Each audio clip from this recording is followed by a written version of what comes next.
Hey guys. Okay, so my name is Cicely, founder of Tao Holistics, herbal and functional medicine practice, and I wanted to bring you guys a video on immunity. So I want to talk about how you can build or rebuild your immune system, and I say build or rebuild because for some of us, we've never actually been a part of the process of building our immune system, and for some of us, we've started as a baby with lower immune function, right? And so I'm going to show you guys how we can build or rebuild our immune system, but also the things that you need to know are hampering immune function right now. That way you can stop them and stop those things.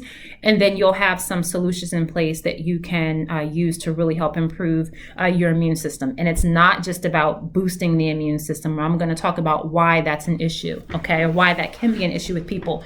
All right, so let me just check out my notes here. I want to make sure that I'm not leaving anything out. So I did an Instagram live about this, and I wanted to post this one to Facebook. So that way I knew I didn't have any technical issues because I had a couple of glitches in the live. So first, what I want you guys to know is that we talked about antiviral herbs not too long ago, right? With everything that's happening.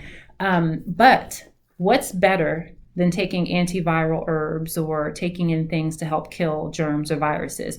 What's better in the long term is repairing your immune system so that it can do the job it was meant to do to begin with. So our immune system is designed to protect us from pathogens, from foreign invaders, to really help shield our body from disease, right?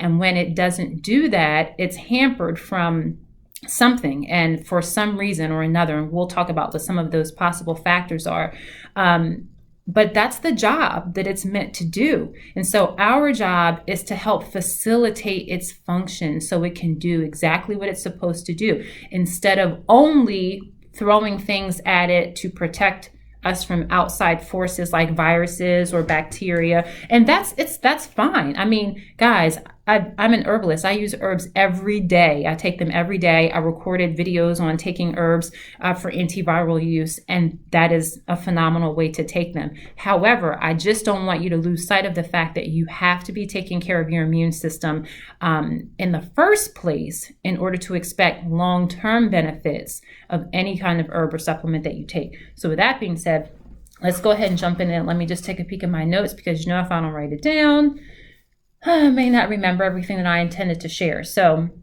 your immune system can become compromised or imbalanced because of a couple of different factors. The first is what we eat, food, right? So inflammatory foods can hamper our immune function. One food in particular, which is sugar, can decrease our immune function by about 50% for like the next few hours after you consume it. And that's pretty big, right? That's pretty major. So if you are someone who loves your sweets and you're eating, sugary foods or drinking sugary drinks throughout the day on a pretty regular basis, then that means your immune system is going to be hampered and you're not giving it a chance to reboot, to hit the reset button and to do the job it's supposed to do. It's going to be always climbing an uphill battle. We don't want that. I'm going to teach you how to not do that, right? So for starters, as far as the sugar goes, you want to work your way from white refined sugar to healthier sweeteners. Now, they're all going to contain some amount of sugar, but they do function differently in the body. So maple syrup, for example, which is chock full of vitamins and minerals, of course it contains sugar, but it's a natural source versus adding granulated sugar to a finished product and consuming it that way. Having a piece of fruit, having an apple, that contains fructose, that breaks down into sugar into the body. So it's not about being like fanatical about it, but when it comes to adding sugar to a recipe, you want to know how you can graduate from using the white refined sugar to a healthier sweetener. I myself love coconut sugar. It looks and tastes kind of like brown sugar. It has a very caramelly kind of taste. And it's easy to use and work with. You can replace your sugar with it. If you're not quite there yet, you can go from from the refined white sugar to organic cane sugar to raw sugar, which might also be called demerara or turbinado sugar. And, you can also use raw honey. Obviously, if you're a diabetic, you want to be cautious about any sweetener that you're using. But what you don't want to do is you don't want to use artificial sweeteners. Those have definitely been shown to be harmful to human health at some point. Aspartame itself was even taken off of the market for some years before it was put back on by the FDA in terms of it being carcinogenic. So you don't want to be consuming sucralose. Look at all of your energy drinks and stuff like that say sugar-free, no sugar, of course, because they just replace it with an artificial sweetener that is not any better for your body than actual sugar. So you want to just be more mindful about that. But the foods that we eat can compromise immune function, dairy, and then foods that contain gluten. So let me just give you a quick note on gluten, and then we'll continue to go down the list. Every grain produces its own form of gluten. So if you cook oatmeal, oats produce gluten. It gets starchy and sticky. That's the oat gluten. If you cook rice, starchy, sticky, that's the rice gluten. But the gluten that I'm referring to in terms of people having a sensitivity or an allergy to it would be gliadin. It's a protein called gliadin that's in wheat, rye, and barley. At least the one that researchers have found thus far that has been the most problematic in studies. And so if you hear somebody say that they're gluten sensitive or they have a gluten allergy, which are two different things, then it's typically the gluten that's found in wheat, rye, and barley. Some people have a problem with oats because they're often produced, run on the same machines as wheat, but it just depends. That's a personal thing. So you want to tread lightly with the oats. Some people have no problem with them at all. If you do, you can buy gluten-free oats, but you just want to be aware that eating foods that can cause inflammation in the body, like dairy, like gluten, and like sugar, these are definitely going to impair immune function. I hate to say it, but that's just kind of how it is, right? And so I want you to be equipped with this knowledge. That way you will know how to implement solutions to help improve your immune function. So eating foods that can actually compromise the immune system, that's one factor. Okay, foods. The second thing would be toxins. Now, we can ingest toxins through the air. That would be an environmental form of toxin. Another physical toxin could be effects of stress, which we'll talk about in a second, but then also chemical toxins. Chemicals like pesticides, excuse me, or insecticides, things that are found in our food, in our water supply. These are all types of chemical toxins. And household cleaners, skincare, cosmetics. Ladies, I have to tell you, if you don't know what's in the makeup that you're wearing or the skincare that you're putting on your face, stop and read the labels now.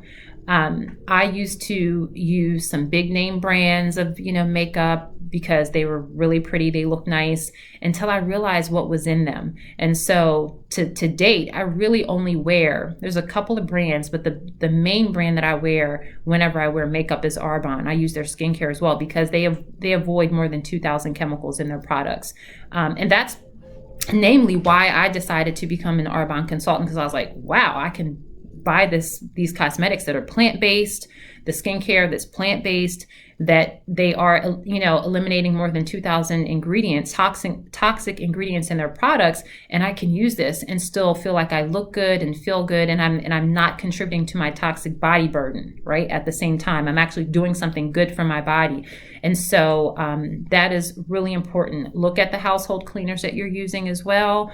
You want to make sure that you are using more natural, more biodegradable products, because what you're using in the home is going to affect you. You're inhaling it, you're ingesting it. And if you have kids stay on the floor. You don't want to be in a situation where your home is more toxic than the outside environment. And that is the case for a lot of homes. And so what you eat can compromise your immune system, and also what you ingest can compromise your immune system. Now, one note on environmental toxins. We can't control all of those, right? We've got chemicals in the air. We have electromagnetic smog from radiation from 4G, 5G devices. Your Wi-Fi at home, whatever you're watching this video on right now, is emitting some sort of radiation.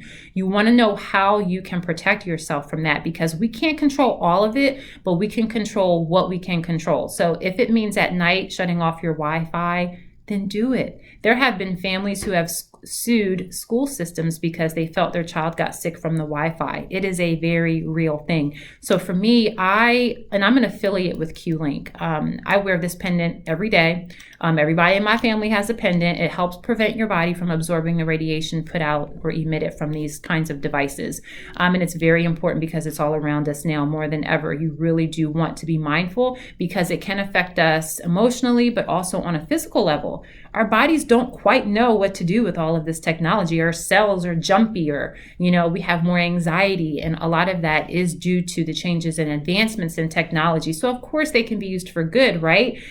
We can stream things on Wi-Fi. We have smart TVs. We can Bluetooth. We could pair this with that thing. But at the same time, at what cost, And so we just want to be more conscious about that. So just to backtrack, the two things that can compromise our immune systems, the foods that we're eating, the toxins that we're ingesting. All of those things lead to an accumulation of what I call the toxic body burden. Okay, so we all have a toxic body burden. But the thing is, we want to start gradually knocking that down. We want to facilitate detoxification, which is what I'm going to segue into right now, the solutions. How do we take the steps to rebuild or to build our immune system? And the reason why I say build or rebuild, I may have already said this, but let's say, a woman has an underactive thyroid. She's not making very much thyroid hormone. She's pregnant and she gives birth to a baby. That baby could have congenital hypothyroidism, or it could be more susceptible to become hypothyroid later in life or even in the early years. This is just a fact. This is just physiology, right? And so if that's the case, then that baby is already going to be starting from a deficit with lowered immune function. And think of how many of us could be in this boat, right? We don't go asking our moms, how was your thyroid when you were pregnant with me? Is there anything I should know? So we have to take it upon ourselves to really strengthen our bodies, to really balance our immune systems, and also mitigate the stress in our lives, which I'm going to talk about in just a minute. So first step, detox. All right. So whenever I work with a client, detoxification is always on the list, usually at the top, but there's a specific way I go about it. I call it organ-specific detoxification because it's not about just throwing a 3-day, a 7-day, a master cleanse at you. Go home over the weekend and do this flush and you're good. That's not what detox is about. If we're taking toxins in every day, then we need to have a system in place where we can eliminate them every day. And it doesn't have to be harsh. It can be gentle in the form of a detox tea. It can be in the form of the foods that you're eating. As you improve your diet, that is a natural form of detoxification,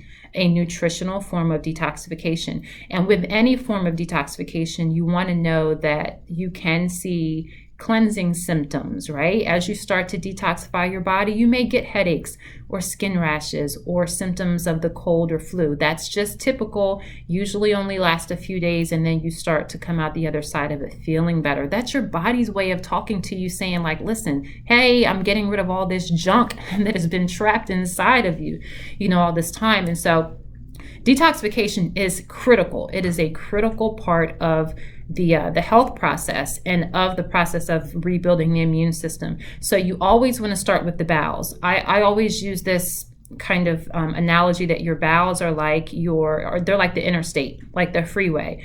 If you go trying to get off at this exit and that exit and that exit, but the main freeway is backed up, you're still going to be in a traffic jam, right? And it's no different when you're detoxifying your body. If you want to do a liver cleanse, or you want to do a pancreas cleanse, or a kidney cleanse, or you want to clean your blood, which yes, that's a thing. You can actually cleanse your bloodstream. If you want to do all these things, you have to do your bowels first. Otherwise, the toxins will get backed up when your body's trying to eliminate them and just recirculate. You do not want toxins to recirculate in your body, especially once the toxins have been freed up because you've gone and detoxified the liver and now the toxins went from being bound to free in the blood. No, you want to get those suckers out. So starting with the colon is super important. The lower bowels or the colon, same thing, right? And I always start, there are several professional brands that I work with. The main one I use is Tao Holistics, which is our in-house brand, which are in-house formulated herbal formulas that I formulate myself or that I work with a lab on formulating. I also use some Arbonne products for their nutrition. They're all plant-based, and there are other professional brands that I use as well. So really a lot of variety. But in terms of cleansing the bowels, our colon cleanse, our bowel cleanse is the best by far. You want to make sure that you're not just using a straight up laxative product, because you don't want to lose muscle memory in the bowels. You want to tone them and re-engage those muscles. And so using our formula, which is non-cramping, really is going to help break up impacted waste that's been lining up along those intestinal walls. Because what happens is if you're eating a full meal, you don't eliminate that full meal, or you don't eliminate the waste from that meal, then those toxins are just going to line your intestinal walls. So you can imagine this is going to harden the intestinal walls, right? Which is going to mean you have less motility. You can't move your bowels as well, so you end up being constipated. And even if you go to the bathroom once a day, you can still have some form of constipation, because if you're eating 3 full meals, you should be going at least 2, if not 3 times a day. And I know that sounds ridiculous to some of you, but it's just nature. It's like feeding a baby. Baby's system is so pure and clean, not 100% because of all the toxins and stuff. But when you feed a baby, what happens? Not much, not too long after that, the baby eliminates. And that's really what we want to aim to get back to with our own bodies, is just recalibrating our bodies so our bodies are functioning the way that they should. And so detoxing, you want to always start with the bowels. And then I usually do liver, kidneys, pancreas. Your pancreas produces so many of your digestive enzymes. You need those to break down and metabolize your food. If it's not getting broken down properly, you're not going to absorb nutrients, so you can actually be eating and be malnourished and never know it, especially if you're not having an underweight issue, right? So it's important to kind of keep in mind the detoxification should be at the forefront. And if you aren't sure how to go about it, let me know. That's what people like me are here for, to kind of help facilitate that process for you. The second step is get back to a natural diet. I'm not here to try to make you vegan. I'm not vegan. I'm a flexitarian. I feel like my diet is flexible. I eat what I feel like my body responds best to. Sometimes that evolves throughout the month. Sometimes that changes depending on how I'm feeling spiritually. Sometimes it may change. There are periods where I do not want meat and I do need to do a cleanse because I want more clarity, or depending on what's happening in my life, right? And it's okay to go with the flow. There are ebbs and flows, and you don't have to feel like you need to be perfect. And everyone's biochemical makeup is different. That's key to remember. Going completely plant-based is really easy for some people and really hard for others, usually because, of course, the whole habitual thing, right? We're used to eating certain foods. But from a physiological standpoint, it can be really difficult for some people because their bodies just aren't made to be 100% plant-based all the time. So it's okay to be flexible. What I usually share with people is to eat at the top of the food chain in whatever area, right? So if you do eat chicken, or if you do eat beef, eat organic, free range as much as possible. I'm not saying these are going to be perfect meats at all, but at least you know that you can do your part in trying to eat the best quality food that you can afford, right? Obviously, you want to eat organic as much as possible when you can afford it, especially with your raw produce like your fruits, your berries, and things like that, which tend to be really dirty. Celery, lettuce, those things, you really want to go organic when possible. And if you can't, use a veggie wash. You can use like a really basic liquid Castile soap mixed with water, and you can spray your veggies and rinse them. That's something that's really inexpensive to do, but you want to start kind of thinking about those things. So getting back to a more natural diet it sounds simple, and it is, but it can be work. If you aren't quite there yet, then obviously it's going to be work, and that's okay. It's all a part of the journey. Last but not least with the food, well, actually not last but not least, the second to last in this group is thinking about your meals. You want to make sure that you're eating Eat like 3 meals a day. You don't have to eat every 4 to 6 hours. You don't have to eat 6 meals a day to balance your blood sugar. That is not actually accurate. Every physician has his or her own belief. However, you don't want to keep your digestive system working all day, every day. Your liver would never have a chance to detoxify itself. Your body would never have a chance to just chill out, except for when you're asleep, right? You want to make sure that you are giving your body time to digest, assimilate those foods, allow you to absorb those foods. And you can actually balance like hypoglycemia. If you get jittery, you get the shakes when you don't eat, it's just because your blood sugar is not balanced. You can balance that by eating 3 square meals a day, as long as those meals are balanced and you're getting enough fiber, enough healthy fat, enough protein, enough vegetables, healthy carbs. And so just know that, right? And in the mornings for breakfast, I often do a protein shake just because I'm kind of lazy in the morning. Even when I wake up with energy, I just might not feel like fixing a big breakfast. And so I might do a protein shake. I might have oatmeal. I love Arbonne protein. It's plant-based. It's pretty clean. It tastes really good. It doesn't taste chalky. That's what I've used for the past few years. So just think about your own lifestyle. What works? What's going to work for you? What would make you happy and not have you feeling overwhelmed? That's key. You don't want to start anything that you're not going to be compliant with. Start something that you can actually keep up with, because then you know that you'll do it. Last but not least, in the back to the natural diet category is water. Water is life. Drink clean water. My favorite, which not everybody has access to, would be like an alkaline water machine. I've used the Kangen machine. I've used the Valera machine, which I love. If you're interested in that, hit me up. I can help you with those. You can get those with payments as well. And the Valera machine is nowhere near as pricey as the Kangen machine. But anyway, water. Water is life. Drink water. Drink clean water. If you can drink alkaline water, that's great, because disease cannot live in an alkaline environment. So if our pH balance is balanced on where it should be, which in our blood should be about 7.5 to 8 pH, then you're in good shape. But we have to do work to get there first. We have to eat more alkaline foods and less acidic foods. That's why I talk to you about like reducing your meat intake and eating better quality meats, because meat is heavy. It's dense, it's acidic, and you don't want to be eating it with every meal of every day, because then your body's never getting a chance to really release that stuff, right? And so drink clean water, facilitate detoxification, facilitate digestion, and I feel like that's going to be really helpful for you. And then the third category, herbs. Herbs as food, herbs as medicine, right? You want to not focus on immune boosting herbs as much. Herbs like echinacea and elderberry, they're great, but they can be too stimulating for a lot of people, especially if you go using them therapeutically every single day. They're okay in an acute situation, right? Or if it's flu season or something like that. But you want to be careful that you're not boosting the immune system too much, because so many people are suffering from autoimmunity and they don't even know it. And so when you go putting on these really strong immune boosting herbs, and I'm an herbalist, so let me tell you, I am an herb fanatic. I take herbs every day, so this is not a slam on herbs or anything, but you want to know which ones to take. So one of my favorites is astragalus.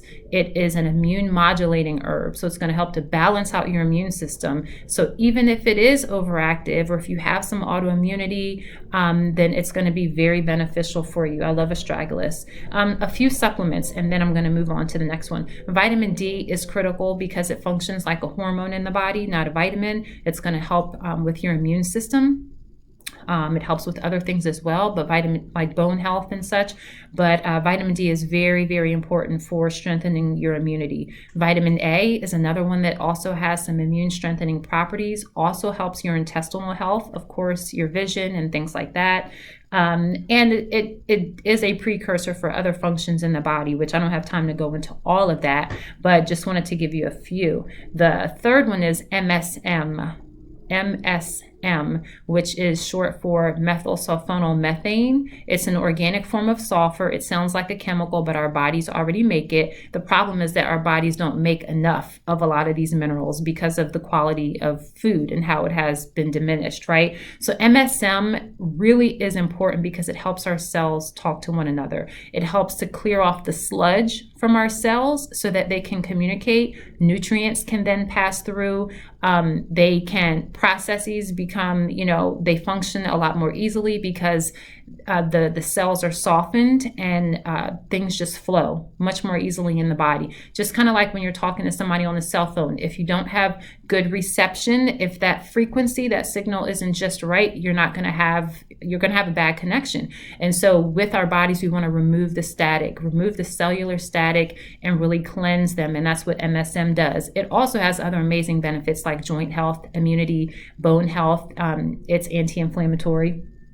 Magnesium is key because it's going to help with the stress and anxiety that you may feel in general, or that you may feel as you are learning to upgrade your health. It can feel overwhelming if it's new to you, and magnesium can really help to quell those feelings. It also is going to help to cleanse your gut. It can clean your bowels.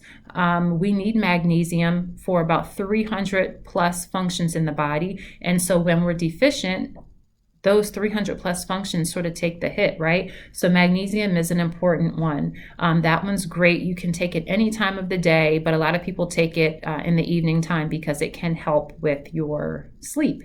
Last but not least, take back your spiritual practice. I know this is probably not what you expected to hear about how to rebuild your immune system, but one of the reasons why our immunity gets compromised is because of the frequency that we're carrying. A lot of us are living in fear, especially right now as we're living in isolation and afraid or scared, or maybe you've experienced illness within your family or maybe even with yourself. And so if you're watching the news and really getting inundated and hit with all of this information, some which is not completely accurate or can be misleading, then that can really breed fear. So you have to be very careful. This is why I say take back your spiritual practice. Whatever it is you believe in, you need to believe in something, because if you don't, you're opening yourself up to everything. You don't want to open yourself up to every kind of, force that there is out there. You need to have faith and believe in something. Just like Martin Luther King Jr. said, if you don't stand for something, you'll fall for anything. Same goes with your spiritual practice. If you don't believe in something, you are opening yourself up to a lot of stuff that you don't want to open yourself up to. So whatever your beliefs are, if you're agnostic, or if you're Muslim, or if you're Christian, it doesn't matter. We all are spiritual beings living in a physical body before we took on any religion that was created by man, right? So use that spirituality to really just get back in tune with our Creator, with the universe, with that infinite intelligence, whatever you call it.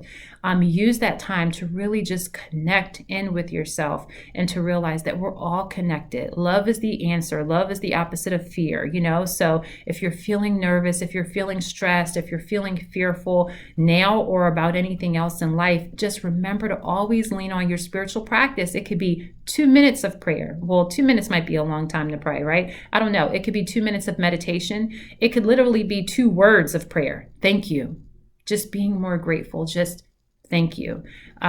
So just keep those things in mind, that it's not always about what we're taking in our mouths, what we're putting on our skin, but also what we're taking in through our mind, through our heart, how we're thinking, and so that is just as important as any herb that I could ever recommend that you take. Getting in touch with yourself and your spiritual connection with the Great Spirit, with God, with the universe, is the most important thing, because that can help you dissolve fear, and that can help you really strengthen your body, your resilience, and really be grounded. And that's what your immune system is all about. Your immune system lives in your root chakra. Well, not lives there, but actually your immune system lives in your gut, 80% of your immune system. But your immune system is associated with your root chakra because that's what keeps you grounded. And we want to be grounded, and we want to be strong and able to ward off and defend ourselves from pathogens, which is the original job of our immune system. So